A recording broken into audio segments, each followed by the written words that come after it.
નમસ્કાર વિદ્યાર્થી મિત્રો, જય માતાજી, જય શ્રી કૃષ્ણ. નવા વર્ષની અંદર આપ સર્વે મારા વહાલા વિદ્યાર્થી મિત્રો, હું Narsinh Baldaniya famous of commerce academy મહુવામાંથી આપ સર્વેનું હાર્દિક સ્વાગત કરું છું.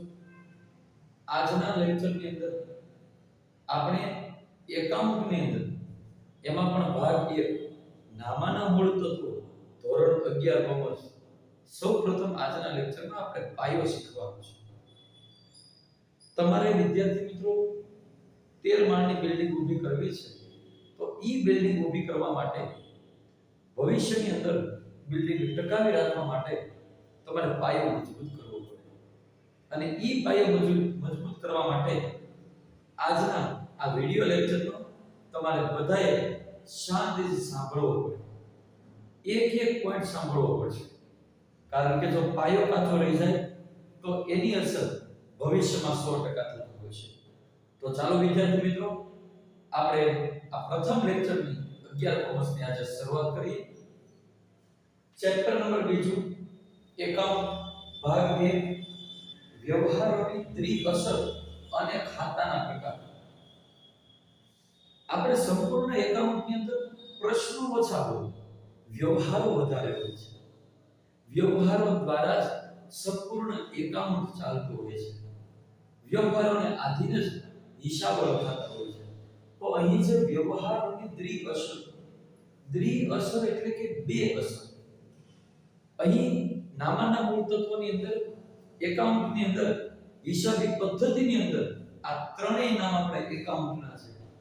નામાના મૂળ તત્વો, હિસાબી પદ્ધતિ, નામા પદ્ધતિ કે પછી એકાઉન્ટ, એ બધું જ એક જ થશે. એમાં આપણે જોઈએ તો દ્વિઅસર, જે વ્યવહારની બે અસર કરવામાં આવે તેને દ્વિઅસર કહેવામાં આવે છે. દરેકને બે અસર કરવાની હોય છે, પણ કેવી બે અસર?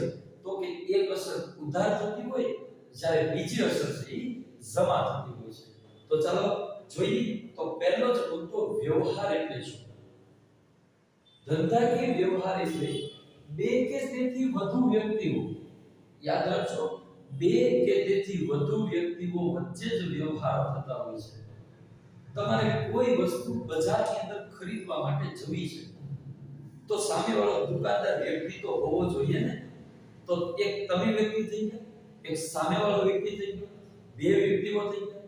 ઘણી વખત મોટા શોરૂમની અંદર આપણે એક વ્યક્તિ ખરીદવા માટે આપણે જતા હોઈએ, સામે એક જ દુકાનની અંદર 4 થી 5 વ્યક્તિઓ પણ આપણને માર્કેટની અંદર વેપારીઓ હોય છે. તો અહીં બે કે તેથી વધુ વ્યક્તિઓ વચ્ચે, બધાની વચ્ચે ધંધા માટે વસ્તુઓ કે સેવા રોકડમાં અથવા શાખમાં ફેરવવું. હવે એવું જરૂરી નથી કે આપણે ખરીદીની વેચાણ કરવા માટે જઈએ તો રોકડ જ ચૂકવીએ, નહીં. ઉધાર રાખી શકો, ભવિષ્યમાં નાના ચૂકવી શકો, પણ યાદ રાખજો, ઉધારનું બીજું નામ છે શાખ થશે.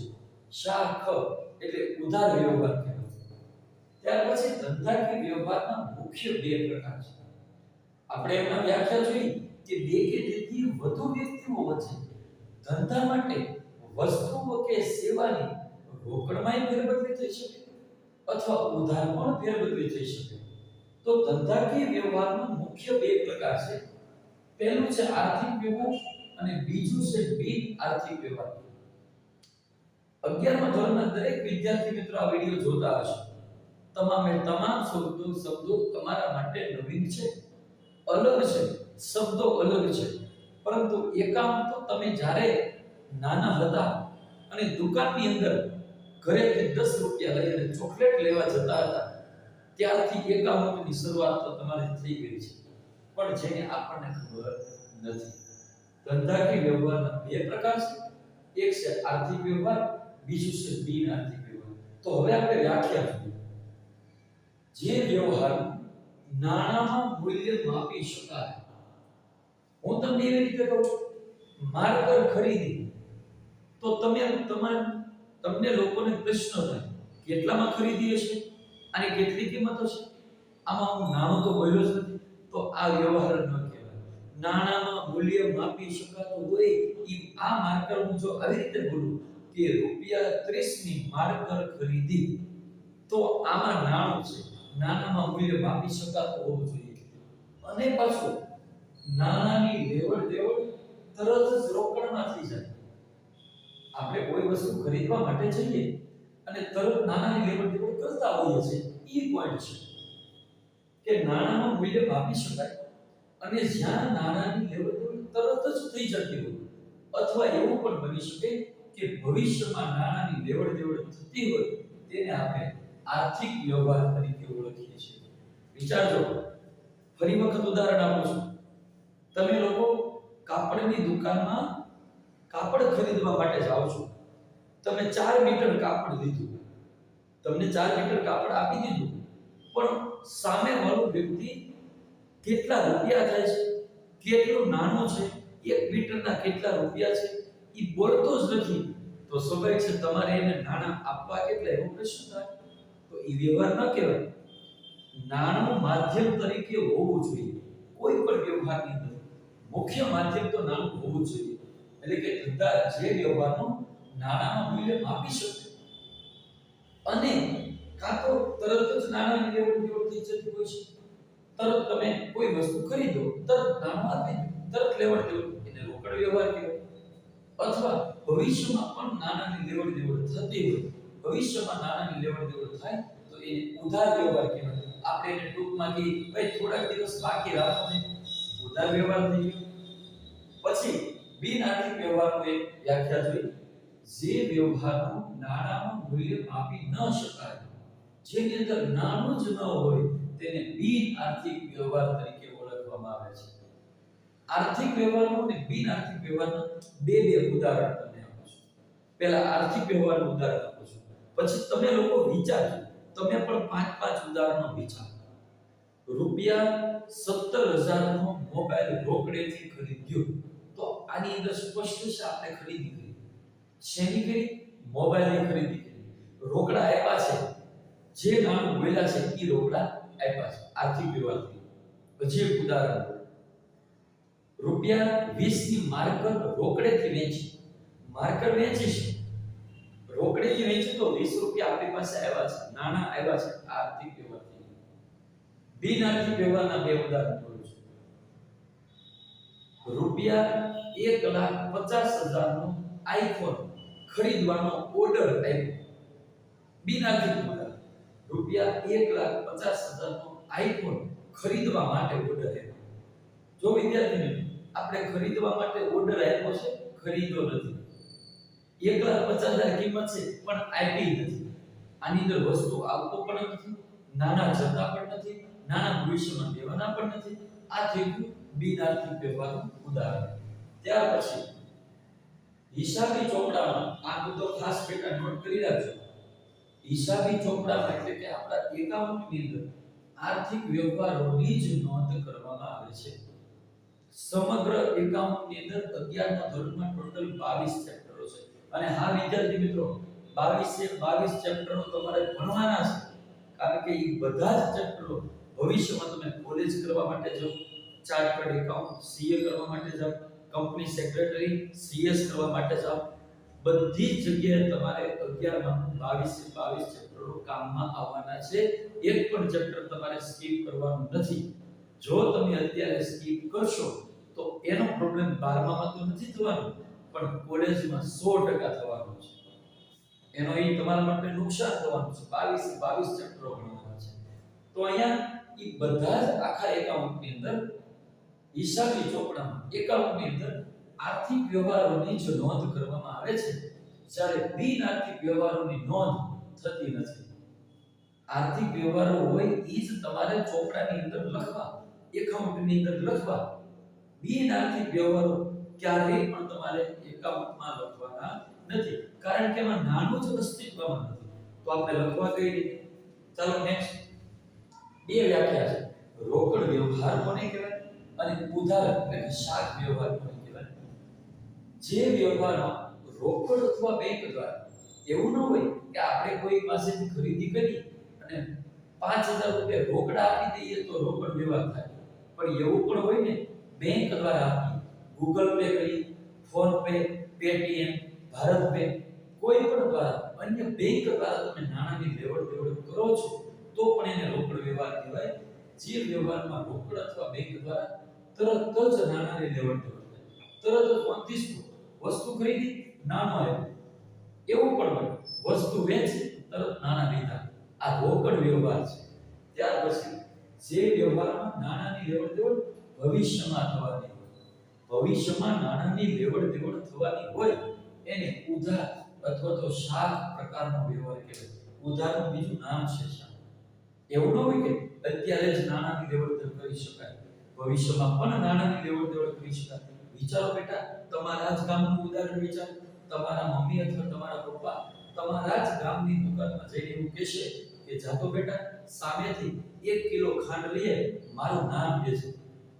રોકડ નથી દેવાનું, મારું નામ દેવાનું છે.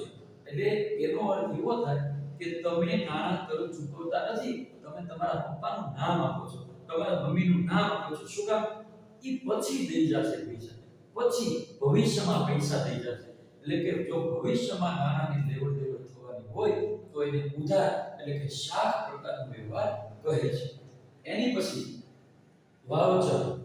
જોઈ વાઉચર એટલે શું? પેલા તમને ટૂંકમાં કીધું, વાઉચર એટલે બિલ થાય. શું થશે? વાઉચર એટલે બિલ થાય. પણ બિલના ઘણા બધા પ્રકાર છે. ટોટલ બિલના 9 પ્રકાર છે. 9 પ્રકાર સમજો. પણ એ પેલા વાઉચર છે શું? હિસાબી પદ્ધતિનો આધાર સ્તંભ એટલે વાઉચર. હિસાબી પદ્ધતિ એટલે એકાઉન્ટ. એકાઉન્ટ એટલે નામા પદ્ધતિ. તો હિસાબી પદ્ધતિ આપણા એકાઉન્ટનો આધાર સ્તંભ વાઉચર કીધેલો છે. વાઉચર બોલે તો બિલ. શા માટે એવું છે? તો એનું પણ તમને એક્ઝામ્પલ આપું કે જો ધંધાની અંદર હિસાબો લખવા હોય, આખા દિવસ દરમિયાન ઘણા બધા વ્યક્તિઓ આપણી દુકાને વસ્તુ લેવા માટે આવતા, પણ આપણે બિલ બનાવ્યું હોય તો એમાંથી હિસાબો લખી શકીએ, બિલ ન બનાવ્યું હોય તો એમાંથી હિસાબો લખી શકાતા નથી. એટલા માટે હિસાબી પદ્ધતિનો આધાર સ્તંભ એટલે વાઉચર. જો બિલ બનાવેલા હોય તો જ હિસાબી પદ્ધતિમાં એની નોંધ થઈ શકે, બિલ વગર એની નોંધ થતી નથી. વાઉચર હિસાબો લખવા માટેનું પ્રથમ સ્ટેપ છે. ફર્સ્ટ સ્ટેપ હિસાબી પદ્ધતિમાં આ વાઉચર છે એ પ્રથમ પગથિયું ગણવામાં આવે છે. શા માટે? તો કે બિલ ઉપરથી જ આપણે હિસાબો લખી શકાય, બિલ વગર હિસાબો લખી શકાતા નથી. માટે વાઉચર એટલે કે બિલને આધાર સ્તંભ પણ કીધેલું છે અને હિસાબો લખવા માટે પ્રથમ પહેલું સ્ટેપ પણ કીધેલું છે. ત્યાર પછી વાઉચર છે એ ધંધાકીય વ્યવહારનો લેખિત પુરાવો છે. જો ભાઈ લેખિત પુરાવો છે, બિલ ક્યારેય મૌખિક ન હોય. તમે દુકાને કોઈ વસ્તુ ખરીદવા માટે જાઓ અને તમે બિલ માંગો એટલે એ તમને એવી રીતે ન કહે શ્રી ખાલી જગ્યાનું નામ, તે એટલા રૂપિયાની વસ્તુ લીધી છે, તે એટલા રૂપિયા ચૂકવાશે, તો કોણ માને? એ તો મૌખિક છે. મૌખિક બિલ ન હોય, હંમેશા બિલ લેખિત જ હોય. માટે વાઉચર એટલે કે બિલ એ ધંધાકીય વ્યવહારનો લેખિત પુરાવો છે. ત્યાર પછી વાઉચરના અલગ અલગ 9 પ્રકાર છે. 9 પ્રકાર વિશે સમજ્યા. પહેલું છે વેચાણ. માલનું વેચાણ કેવું છે? માલ એટલે કોઈ વસ્તુનું આપણે વેચાણ કરી અને ઈ વેચાણ માટેનું જે બિલ હોય ને એને વેચાણ બિલ કહેવાય. ત્યાર પછી છે ખરીદી. માલની ખરીદી અંગેનું બિલ એટલે કે ખરીદી. આપણે કોઈ વસ્તુ આપણે ખરીદવા માટે જઈએ અને આપણને બિલ આપે તો બિલ આપણને આપ્યું શા માટે? ખરીદી કરી એટલા માટે આપ્યું છે, તો એ ખરીદ બિલ છે. વેચાણ બિલ એટલે માલના વેચાણ માટેનું બિલ, ખરીદ બિલ એટલે માલની ખરીદી માટેનું બિલ. ત્યાર પછી જમા ચિઠ્ઠી. બેટા જમા ચિઠ્ઠી યાદ રાખજો. જમા ચિઠ્ઠી એટલે વેચાણ પરત થાય. આપણે કોઈ વ્યક્તિને માલ વેચ્યો છે અને એ આપણને માલ પરત કરે એટલે આપણે એ માલ જમા લઈ લઈએ. પણ એ માલ જમા લઈ ક્યારે? આપણે વેચાણ કર્યું હોય એ માલ આપણને પરત કરે એને વેચાણ પરત કહેવાય. એ વેચાણ પરત આપણે જમા લઈએ એટલા માટે વેચાણ પરતને જમા ચિઠ્ઠી પણ કહે છે. જમા ચિઠ્ઠી એટલે વેચાણ પરત આવ્યું છે એ અંગેની નોંધ એટલે જમા ચિઠ્ઠી. એની પછી ઉધાર ચિઠ્ઠી. ઉધાર ચિઠ્ઠી એટલે આપણે ખરીદી પરત કરી છે. કોઈ વસ્તુની માલની ખરીદી કરી હોય અને એ આપણે પરત કરી તો એ ખરીદ પરત થાય અને એ ખરીદ પરતને ઉધાર ચિઠ્ઠી પણ કહેવાય. તો ખરીદ પરત કર્યા અંગેનું બિલ એટલે ઉધાર ચિઠ્ઠી. ચેકનું અડધ્યું શબ્દો વિચારો.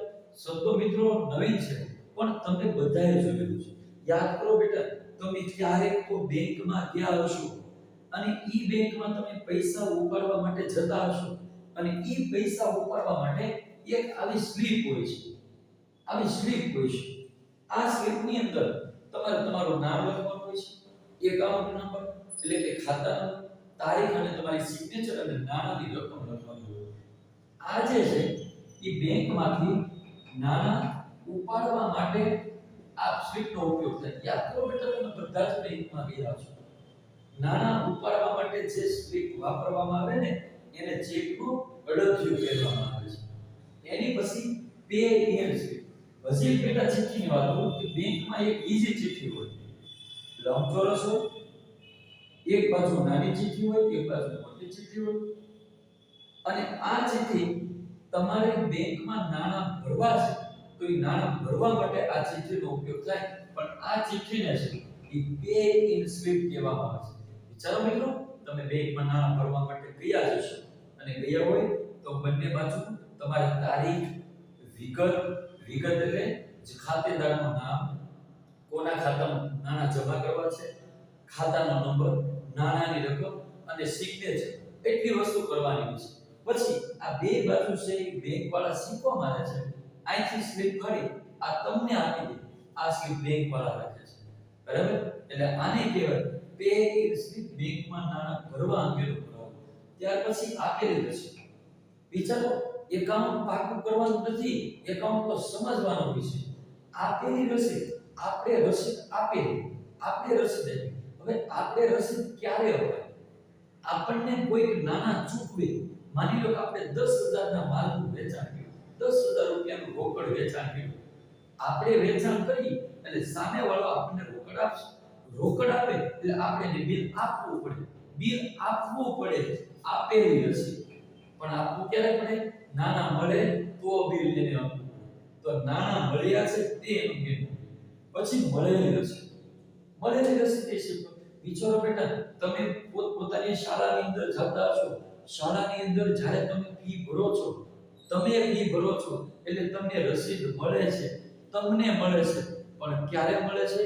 નાણાં ભર્યા છે ત્યારે મળે છે. તો મળેલી રસીદ એટલે નાણાં ભર્યા છે તે અંગેનો લેખિત પુરાવો. ભર્યા છે એટલે ચૂકવ્યા પણ થાય. ત્યાર પછી ખર્ચના બિલ, રોકડેથી અથવા તો ચેક દ્વારા ચૂકવેલો ખર્ચનો પુરાવો એટલે ખર્ચના બિલ. જે વિદ્યાર્થી મિત્રો આ એટલી થિયરીનો ફોટો પાડવો એ વિદ્યાર્થી મિત્રો ફોટો પાડી લો ફટાફટ. કારણ કે હવે જે સમજાવવા જઈ રહ્યો છું એ છે તમારા માટે અગત્યના નિયમો. ત્યાં સુધી ચાલો, જે વિદ્યાર્થીનો ફોટો પાડવો છે ફટાફટ સ્ક્રીનશોટ આનો લઈ લઈ. તો ચાલો મિત્રો, હવે આપણે મુખ્ય પોઈન્ટ ઉપર જઈએ કે રોકડ અને ઉધાર. ઉધાર એટલે કે શાખ પરનો વ્યવહાર. ભવિષ્યમાં નાણાંની લેવડ દેવડ થાય તે ઉધાર વ્યવહાર કહેવાય. તરત જ નાણાંની લેવડ દેવડ થાય તે રોકડ વ્યવહાર કહેવાય. તો રોકડ અને ઉધાર વ્યવહાર ઓળખવાની રીત. વ્યવહાર પહેલા ઓળખવું તો પડશે ને, એકાઉન્ટને ઓળખવું તો પડશે ને પહેલા. તો દરેક વ્યવહારને પહેલા આપણે ઓળખતા શીખવો પડશે. જો બેટા, આ ખાલી 5 પોઈન્ટ છે. એ 5 પોઈન્ટ અને આ 6 નિયમ, આ 6 નિયમો અને 5 પોઈન્ટ, ટોટલ 11 પોઈન્ટ તમને લોકોને આવડી જાય એટલે તમે એકાઉન્ટમાં બેસ્ટ સ્ટુડન્ટ બની જશો. સરસ રીતે એકાઉન્ટ આવડે છે. પણ ભૂખવાના નથી, સમજવાના છે. જોઈએ, જે વ્યવહારની અંદર રોકડ શબ્દ આપેલો હોય, જે વ્યવહારની અંદર રોકડ શબ્દ આપેલો હોય તેને આપણે રોકડ વ્યવહાર કહેવાય. એ રોકડ વ્યવહાર છે. પછી જે વ્યવહારની અંદર શાખ નામનો શબ્દ આવે, જે વ્યવહાર, તમે બેટા આખો વ્યવહાર વાંચો, વ્યવસ્થિત સમજો. જો કોઈ જગ્યાએ શાખ નામનો શબ્દ આવે તો એ ઉધાર વ્યવહાર છે. ત્રીજો પોઈન્ટ, જે વ્યવહારની અંદર ફક્ત ને ફક્ત વ્યક્તિનું નામ હોય. વ્યક્તિના નામમાં માણસનું નામ હોય, દુકાનનું નામ હોય, શાળાનું નામ હોય, સ્કૂલ, કોલેજ, એકેડેમી, કોઈ પણ નામ, આ બધા વ્યક્તિના નામ થાય. રાજ્યના નામ, જિલ્લા, તાલુકા, દેશ, આ બધું જ વ્યક્તિ કહેવાય એકાઉન્ટના રૂલ્સ અને રેગ્યુલેશન પ્રમાણે. તો જે વ્યવહારમાં ફક્ત વ્યક્તિનું નામ હોય તેને આપણે ઉધાર વ્યવહાર કહેવાય. ફરીવાર ત્રણેય મુદ્દા. જે વ્યવહારમાં રોકડ શબ્દ હોય તે રોકડ વ્યવહાર છે. જે વ્યવહારમાં શાખ શબ્દ આવે ઉધાર વ્યવહાર કહેવાય. જે વ્યવહારમાં ફક્ત વ્યક્તિનું નામ આવે તે પણ ઉધાર વ્યવહાર કહેવાય. ચોથો point, જે વ્યવહારમાં રોકડ અને વ્યક્તિનું નામ બંને હોય, રોકડ શબ્દ પણ હોય અને વ્યક્તિનું નામ પણ હોય, આ બંને વસ્તુ હોય તો એને રોકડ વ્યવહાર કહેવાય. ત્યારબાદ આખરી point, જે વ્યવહારમાં રોકડ અને વ્યક્તિ બંનેનું નામ ન હોય, રોકડ શબ્દ ન હોય, વ્યક્તિનું નામ પણ ન હોય, આ બેમાંથી એકેય ન હોય તો પણ એને રોકડ વ્યવહાર કહેવાય. છેલ્લા બે મુદ્દા સમજવા જેવા છે. રોકડ અને વ્યક્તિનું નામ બંને હોય તો પણ રોકડ વ્યવહાર, રોકડ અને વ્યક્તિનું નામ બેમાંથી એકેય ન હોય તો પણ રોકડ વ્યવહાર કહેવાશે. ત્યાર પછી જોઈએ આપણો મુદ્દો છે, ચેપ્ટરનું નામ જ છે ખાતાના પ્રકાર. ખાતાના મુખ્ય બે પ્રકાર છે. એક છે વ્યક્તિના ખાતા, બીજું છે બિન વ્યક્તિના ખાતા. બિન વ્યક્તિના ખાતા પાછા બે છે, માલ મિલકતના ખાતા અને ઉપજ ખર્ચના ખાતા. આ ત્રણ પોઈન્ટ શીખવાના છે. વ્યક્તિનું ખાતું, માલ મિલકત ખાતું અને ઉપજ ખર્ચનું ખાતું. જોઈએ આપણે ઉધાર જમાના નિયમ. આ 6 નિયમ છે. 6 નિયમમાં સંપૂર્ણ એકાઉન્ટ. હેલો વિદ્યાર્થી મિત્રો, 6 નિયમમાં સંપૂર્ણ એકાઉન્ટ આવેલું છે. જોઈએ, જો વ્યક્તિનું ખાતું હોય, તમારે વ્યક્તિની દ્રષ્ટિએ જોવાનું હોય તો લેનાર ખાતે ઉધાર અને આપનાર ખાતે જમા કરવાનું. ખાતાના પ્રકારો બે છે, વ્યક્તિ અને બિન વ્યક્તિ. બિન વ્યક્તિમાં પાછા બે છે, માલ મિલકત અને ઉપજ ખર્ચ. પણ બાજુઓ બે હોય, ઉધાર અને જમા. માટે ત્રણે ત્રણ જે વસ્તુ છે એમાં એક વસ્તુ ઉધાર થતી હોય તો બીજી વસ્તુ છે જમા થતી હોય. ટૂંકમાં કહીએ તો એક જ વ્યવહાર ઉધાર થતો હોય, એમાં ને એમાં બીજો પોઈન્ટ જે વ્યવહાર હોય જમા થતો હોય. ઈ કઈ રીતે નક્કી કરવું એના માટે નિયમ છે. જો વ્યક્તિનું ખાતું હોય તો લેનાર ખાતે ઉધાર, આપનાર ખાતે જમા. ત્યાર પછી માલ અને મિલકતનું ખાતું હોય તો જેટલો માલ આવે એ ઉધાર કરવાનો, જેટલો માલ જાય એ જમા કરવાનો. યાદ એટલું જ રાખવાનું છે, લેનાર ખાતે ઉધાર, આપનાર ખાતે જમા. આવે તો ઉધાર, જાય તો જમા. હવે ખર્ચ અને નુકસાનમાં જોઈએ. ઉપજ ખર્ચના ખાતામાં ખર્ચ અને નુકસાન ઉધાર થાય અને ઉપજ અને આવક છે જમા થાય. દોસ્તો, આ 6 નિયમો ઉધાર અને જમાના છે. આ 5 પોઈન્ટ છે એ રોકડ અને ઉધાર વ્યવહાર ઓળખવાની રીત છે. એ બંને ભેગા કરી એટલે આપણું સંપૂર્ણ એકાઉન્ટ છે પણ કઈ રીતે બને હું તમને અહીંયા 9 પોઈન્ટ છે, 9 પોઈન્ટમાં આપણે જોઈએ. આ 9 પોઈન્ટની અંદર 9 વ્યવહાર. આ પ્રશ્નો નથી આપ્યો બેટા, આ વ્યવહારો કહેવાય. એકાઉન્ટ 9 વ્યવહારોમાં આપણે વ્યવહાર પહેલા ઓળખવાનો. વ્યવહાર ઓળખાઈ જાય એની પછી શું ઉધાર થાય અને શું જમા થાય એ આપણે નક્કી કરવાનું. પહેલા ઉપર પોઈન્ટ વાંચીએ. નીચેના વ્યવહારો પરથી કયું ખાતું ઉધાર થાય, ઉધારમાં શું આવે, અને કયું ખાતું જમા થાય, જમામાં શું આવે એ જણાવવાનું છે. જોઈએ નંબર 1. પણ વ્યવહારો ઉધાર અને જમા લખતા પહેલા બેટા વ્યવહાર ઓળખવાનો. રોકડ વ્યવહાર છે કે ઉધાર વ્યવહાર એમ ઓળખવાનું. અને જો વિદ્યાર્થીઓ ઉધાર વ્યવહાર હોય તો ઈ વ્યવહારમાં વ્યક્તિનું નામ ફરજિયાત આવે છે. ફરીવાર, જો ઉધાર વ્યવહાર હોય તો વ્યક્તિનું નામ ફરજિયાત લખ. કા ઉધાર થાય કા જમા થાય. એ હમણાં જોઈએ. નંબર 1. સૃષ્ટિ પાસેથી 9000 નું ફર્નિચર ખરીદ્યું. પહેલા તો નક્કી કરો વ્યવહાર કેવો છે. વ્યવહાર ઉધાર છે કે રોકડ, ઈ મનોમન ચાલો વિદ્યાર્થીઓ નક્કી કરી દો. મનોમન નક્કી કરી નાખો. હમણાં હું વ્યવહાર ઉધાર છે કે રોકડ એ નક્કી કરી નાખો. જો મિત્રો તમારે નક્કી થઈ ગયું હોય તો ઈ પણ નક્કી કરો. રોકડ હોય તો રોકડ શા માટે, ઉધાર હોય તો ઉધાર શા માટે. હવે હું છું સૃષ્ટિ પાસેથી 9000 નું ફર્નિચર ખરીદ્યું. આની અંદર ફક્ત વ્યક્તિનું નામ છે. જો ફક્ત વ્યક્તિનું નામ છે, રોકડ શબ્દ કોઈ જગ્યાએ નથી. ફક્ત ને ફક્ત વ્યક્તિનું જ નામ છે. જો વ્યક્તિનું નામ હોય તો ઉધાર વ્યવહાર કહેવાય, અને ઉધાર વ્યવહાર હોય તો વ્યક્તિ ગમે ત્યાં આવે. પણ જોઈએ, સૃષ્ટિ પાસેથી 9000 નું ફર્નિચર ખરીદ્યું. કોની પાસેથી ખરીદ્યું? સૃષ્ટિ પાસેથી. સૃષ્ટિ શું બની? વ્યક્તિ બની. સૃષ્ટિ પાસેથી આપણે ખરીદ્યું તો સૃષ્ટિ આપનાર બની. શું બની? સૃષ્ટિ આપનાર બની. અને આપનાર ખાતે જમાના નિયમ પ્રમાણે જમા બાજુ સૃષ્ટિ આવે. હવે ઉધાર 9000 નું ફર્નિચર ખરીદ્યું. બેટા આપણે ખરીદ્યું ને ફર્નિચર, તો આપણી પાસે આવે છે ફર્નિચર આવે. અને આવે તો શું થાય? જો આવે તો શું થાય? ઉધાર. તો ફર્નિચર છે ઉધાર કરવાનું. પહેલા વ્યવહાર ઓળખવાનો, પછી શું ઉધાર થાય અને શું જમા થાય એ આપણે નક્કી કરવું જોઈએ. રૂપિયા 8500 નું યંત્ર રોકડેથી ખરીદ્યું. ખબર જ પડી જાય કેવો વ્યવહાર છે. કેવો વ્યવહાર છે? રોકડ વ્યવહાર. શા માટે? રોકડ શબ્દ રોકડેથી ખરીદ્યું છે. આપણે ખરીદ્યું છે તો આપણી પાસે આવ્યું શું? યંત્ર આવ્યું. અને આવે તો શું થાય? જોતા જજો. યંત્ર આવ્યું, આવે તો ઉધાર, તો યંત્ર ઉધાર. રોકડેથી ખરીદ્યું છે તો રોકડ આપણી પાસેથી જાય. આપણે યંત્ર ખરીદી તો રોકડ આપણી પાસેથી જાય, અને જાય તો જમા. પણ જમા બધું લખવાનું, જે વસ્તુ જાય આપણી પાસેથી રોકડ જાય તો જાય તો જમા. શું જાય? રોકડ. એટલા માટે જમામાં રોકડ. નંબર 3, નિશાને રૂપિયા 4000 નો માલ શાક પર વેચ્યો. તરત ખબર પડી જાય આમાં શાક શબ્દ છે. શાક શબ્દ જેમાં હોય એને ઉધાર વ્યવહાર કહેવાય. અને મેં પહેલા વ્યવહારમાં કીધું, ઉધાર વ્યવહારમાં વ્યક્તિનું નામ ફરજિયાત લખવું જ પડે. જોઈએ, નિશાને રૂપિયા 4000 નો માલ વેચ્યો. શાક પર વેચ્યો. શાક એટલે ઉધાર થાય. ઉધાર વ્યવહારમાં વ્યક્તિનું નામ તમારે જોવું પડે. આપણે નિશાને માલ વેચ્યો. નિશાને વેચ્યો તો નિશાથી લેનાર બની, અને લેનાર માંથી ઉધાર, તો ઉધારમાં આવશે નિશા. હવે આપણે માલ વેચ્યો છે. વેચ્યો એ ફાઇનલ છે.